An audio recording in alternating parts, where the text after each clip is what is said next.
আলাইকুম রহমতুল্লাহি ওয়া বারাকাতুহু। আলহামদুলিল্লাহ ওয়াসসালাতু ওয়াসসালামু আলা মান লা নাবিয়্যা বা'দা। আউযু বিল্লাহি মিনাশ শাইতানির রাজিম। বিসমিল্লাহির রহমানির রহিম। বাল্লিগু আন্নী ওয়ালাউ আয়া। আমার পক্ষ থেকে একটা হাদিস আমাদের প্রচার করা। আজকের বক্তব্যের বিষয় হলো মহিলাদের বায়ত সফরে বায়ত সম্পর্কে। এবং এখানে আরেকটি বিষয় আমি উপস্থাপন করার চেষ্টা করব। পাশাপাশি যে সদের পরে হরফ স্পষ্টভাবে জোয়াত এবং পৃথিবীর যত হাদিস আছে, হাদিস যারা অনুবাদ করেছে তাদের এই পক্ষে এটা জোয়াত ধরা হয়েছে। তারা জোয়াত ধরে এটা অনুবাদ করেছে এবং পৃথিবীর যত হাদিস আছে যারা লিখছে তারা ওইটাকে জোয়াত ধরেছে। যত সাহাবী, তাবিঈন, তাবিঈন যে যাই বলুক এবং কি রাসূল সাল্লাল্লাহু আলাইহি থেকে হাদিসও অসংখ্য হাদিস পাওয়া যায় যে এটা সদের পরে জোয়াত, এটা দোয়াত নয় যে দাল ধরে সূরা ফাতিহা তেলাওয়াত করেছে যেই পাঠ করুক সেই বলে আছে। যেমন সূরা ফাতিহার আলহামদুলিল্লাহর ৪ নম্বর আয়াতে কানা শব্দ নাই। ঠিক অনুরূপভাবে এরকম অসংখ্য জায়গায় মানুষ ভুল করতেছে দেহাদিভাবে এই কোরআন হাদিস পড়ার ক্ষেত্রে এটা ভুল হচ্ছে। শুধু এক জায়গা নয়, আল কোরআনের ৪২০ জায়গায় এই ভুলগুলো হচ্ছে উচ্চারণের কারণে সদের পরে হরফ জোয়াত না ধরার কারণে ভুল হচ্ছে উচ্চারণে। এরকম আরো অসংখ্য ভুল আছে। এখানে আমি সহিহুল বুখারীর ৩ নম্বর খণ্ড ৩৯২৯ নম্বর যে হাদিসটা এখানে আমি পড়ে আপনাদের উপস্থান করে শোনাবো। এখানে কি বিষয় আছে। উম খারিজা একজন সাহাবী, তার নাম খারিজা ইবনু যায়েদ ইবনু সাবিত রাদিয়াল্লাহু আনহু বলেন, উম্মুল আলা এক আনসারী মহিলা নবী সাল্লাল্লাহু আলাইহি ওয়াসাল্লামের হাতে বায়াত করেন। কি বলেছে হাদিসে? এক আনসারী মহিলা নবী সাল্লাল্লাহু আলাইহি ওয়াসাল্লামের হাতে বায়াত করেন। তিনি বর্ণনা করেন যখন মুহাজ্জিরদের বাসস্থানের ব্যাপারে আনসারদের মধ্যে লটারি করা হয়, তখন উসমান ইবনু মাসউনের বসবাস। এই যে মাসউন শব্দটা যদি আপনি সাহাবীর নাম রয়েছে মাসউন যদি আপনি উচ্চারণ করে যান তাহলে এটা জোয়াত দিয়ে লেখা হয়েছে। মাসউন এখানে কি দিয়ে লেখা হয়েছে? জোয়াত। এবং অন্যান্য হাদিস দ্বারা আবার মাসউন সদের পরের হরফ জোয়াত দিয়ে লেখা হয়েছে। এখানে জ দিয়ে লেখা হয়েছে। এই হাদিসে কি দিয়ে লেখা হয়েছে? জ দিয়ে লেখা হয়েছে মাসউন। আমি বানান করে শোনাই। মিম জ জবর মাস, মিম জ জবর মাস, আইন পেশ উ নুন, মাসউন এখানে কি দিয়ে লেখা হয়েছে? জ দিয়ে। মিম জ জবর মাস, আইন পেশ উ নুন, মাসউন। এখানে জ দিয়ে লেখা হয়েছে। অন্যান্য হাদিস দ্বারা মাসউন লেখা হয়েছে সদের পরে হরফ জোয়াত দিয়ে। মাসউনের বসবাস আমাদের অংশে পড়ল।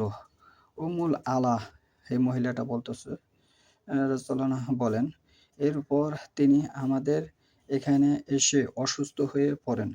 আমি তার সেবা করলাম, কিন্তু শেষ পর্যন্ত তার মৃত্যু হয়ে গেল। আমরা কাফনের কাপড় পরিয়ে দিলাম। তারপর নবী সাল্লাল্লাহু আলাইহি ওয়াসাল্লাম আমাদের এখানে আসলেন। ওই সময় আমি উসমান রাদিয়াল্লাহু আনহুকে লক্ষ্য করে বলছিলাম, ওই মহিলাটা বলছিল, যে বায়াত গ্রহণ করছে সে বলছিল, হে আবু সাইফ, তোমার উপর আল্লাহর রহমত হোক। তোমার সম্পর্কে আমি সাক্ষ্য দিচ্ছি যে আল্লাহ নিশ্চয় তোমাকে সম্মানিত করেছেন। তখন নবী সাল্লাল্লাহু আলাইহি ওয়াসাল্লাম আমাকে জিজ্ঞেস করলেন, তুমি কেমন করে জানলে যে আল্লাহ তাকে সম্মানিত করেছেন? আমি বললাম, আমার পিতা মাতা আপনার উপর কুরবান হোক। হে আল্লাহর রাসূল, আমি তো জানি না, তবে কাকে আল্লাহ সম্মানিত করবেন? নবী সাল্লাল্লাহু আলাইহি ওয়াসাল্লাম বললেন, আল্লাহর শপথ, উসমানের মৃত্যু হয়ে গেছে। আল্লাহর কসম, আমি তার সম্পর্কে কল্যাণের আশা পোষণ করছি। আল্লাহ কসম, আমি আল্লাহর রাসূল হওয়া সত্ত্বেও জানি না আল্লাহ আমার সাথে কি ব্যবহার করবেন। আল্লাহর রাসূল সাল্লাল্লাহু আলাইহি ওয়াসাল্লাম জানে না আল্লাহ তার সাথে কি ব্যবহার করবেন। উম্মুল আলা রাদিয়াল্লাহু আনহা বলেন, আল্লাহর শপথ, আমি এই কথা শোনার পর আর কাউকে পবিত্র বলবো না। উম্মুল আলা রাদিয়াল্লাহু আনহা বলেন, নবী সাল্লাল্লাহু আলাইহি ওয়াসাল্লামের এ কথা আমাকে চিন্তিত করল। এরপর আমি স্বপ্নে দেখতে পেলাম যে উসমান ইবনু মাসউন রাদিয়াল্লাহু আনহু-এর জন্য একটি নহর জারি রয়েছে। আমি রাসূলুল্লাহ সাল্লাল্লাহু আলাইহি ওয়াসাল্লামের নিকট গিয়ে আমার স্বপ্নটি বললে তিনি বললেন, এ হচ্ছে তার সৎ আমল। এ হচ্ছে তার সৎ আমল। এখানে যে বিষয়টা আমি এখানে উপস্থাপন করে বুঝেছি যে মহিলারা বায়ত হতে পারবে। সফরের বিষয়ে তারা বায়ত হয়েছিল। এটা সফরের বায়াত। আ দল আ দলে ভাগ করার সময় এই বায়াতরা মহিলারা হয়েছিল। যুদ্ধের সময় যে যুদ্ধে অংশগ্রহণের সময় আ মহিলারাও যুদ্ধে অংশগ্রহণ নিয়েছিল। এ হাদিস দ্বারা বোঝা যায়। হাদিস হচ্ছে সহিহুল বুখারীর ৩ নম্বর খণ্ড ৩৯২৯। এরকম বায়াতের আরও অসংখ্য হাদিস আছে।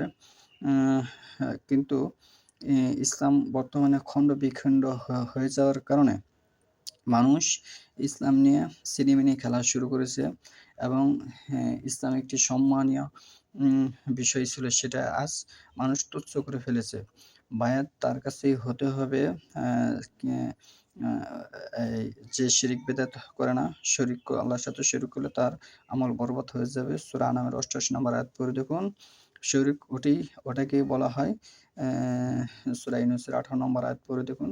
যে মাধ্যম স্থাপন করলো আল্লাহর সাথে, যে এটি আল্লাহ হাতুড়ি আমাকে পৌঁছে দিবে, এই ব্যক্তি আমাকে আল্লাহ হাতুড়ি পৌঁছে দিবে, এই জিনিস আমাকে নাজাত দিবে, এরকম বিষয় যে স্থাপন করলো সেটি শিরক। সংক্ষেপে আমি বলে দিলাম। তাহলে প্রথমত ইসলামী খেলাফত থাকতে হবে। তারপরে এটি রাষ্ট্রীয় পর্যায়ে বর্তমানে যেভাবে এসেছে, এমপি, মন্ত্রী, চেয়ারম্যান, উপজেলা, এটি ওয়ার্ড পর্যায়ে আসবে। পর্যায়ক্রমে আপনারা ওয়ার্ড পর্যায়ে একটা আমির থাকবে, তার হাতে আপনারা বায়াত গ্রহণ করতে পারবেন। কিন্তু বর্তমানে খেলাফত নেই এবং যোগ্য ব্যক্তি নেই। যোগ্য ব্যক্তি হলে যেমন বাংলাদেশে আসাদুল্লাহ গালিব স্যারের মতো যোগ্য ব্যক্তি হতে হবে এবং ডক্টর জাকির নায়েকের মতো যোগ্য ব্যক্তি হতে হবে। ফতোয়া যেন তাৎক্ষণিক ২ মিনিটের মধ্যে সে ফতোয়া দিতে পারে, একটা জিনিস জিজ্ঞেস করলে, এরকম যোগ্য ব্যক্তি হতে হবে। এবং এখন বর্তমানে তো যারা বক্তব্য দিতেছে নেটের জামানায়, তারা তো দেখে বক্তব্য দেয়। দেখে বক্তব্য দেওয়ার কোনো প্রচলন নাই। কম্পিউটার সামনে রেখে দেখে বক্তব্য দেওয়ার কোনো প্রচলন, যে যোগ্য ব্যক্তি সে দেখে বক্তব্য দিতে পারবে না। আমরা তো মানুষ, দেখে বক্তব্য দেই। আমরা যোগ্য ব্যক্তি নই। আ যোগ্য ব্যক্তি হলে না দেখে ডক্টর জাকির নায়েকের মতো বক্তব্য দিতে হবে। অসংখ্য হাদিস মুখস্থ থাকতে হবে। তাহলে আপনি যোগ্যতা লাভ করুন। কোরআনের আদেশ ও নিষেধ জানা থাকতে হবে। বিদআত মুক্ত থাকতে হবে। সুবহানাকা আল্লাহুম্মা ওয়া বিহামদিকা আশহাদু আল্লা ইলাহা ইল্লা আনতা আস্তাগফিরুকা ওয়া আতুবু ইলাইক।